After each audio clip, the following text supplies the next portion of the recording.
But first, the Florida Department of Health confirms that our state is the only one that skipped out on pre-ordering vaccines for children under the age of 5. And now some parents are wondering if they'll be able to vaccinate their babies and toddlers. You're watching 10 Tampa Bay at 6. I'm Dave Wagner. Our Liz Crawford found doctors are feeling the confusion too.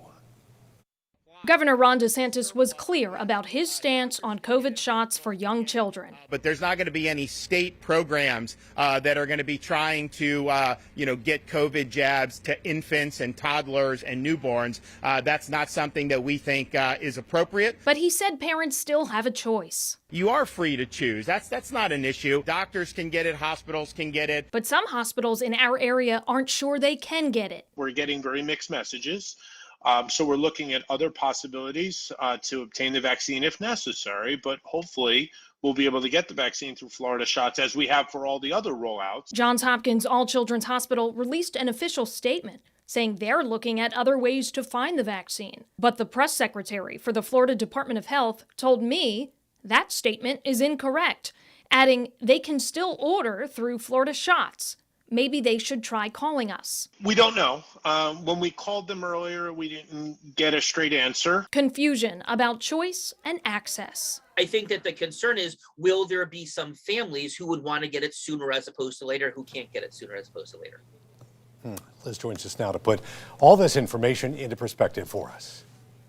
We need to consider two things: access to vaccines, but also demand for vaccines. Look at this chart right here next to me. You can see the red spike shows the number of kids under 5 hospitalized during the Omicron surge.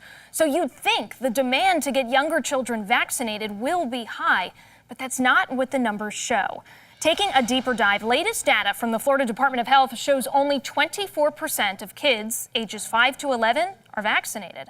And that's only an 8% increase from the start of this year, when this age range was averaging 30,000 new COVID cases a week. Now, many parents might feel hesitant to get their children vaccinated after Florida's Surgeon General recommended against it. There was concern Moderna's shot carried a greater risk of myocarditis, a rare inflammation of the heart muscle. But the FDA says the latest research does not back that up.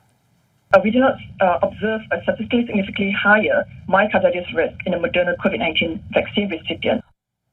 Now, if both the FDA and CDC approve the vaccines for emergency use, kids under 5 could start getting shots as soon as next week. Keep in mind, you can get all of our COVID-19 coverage in one place. Just text the word coronavirus to 727-577-8522. We'll send a link straight to your phone.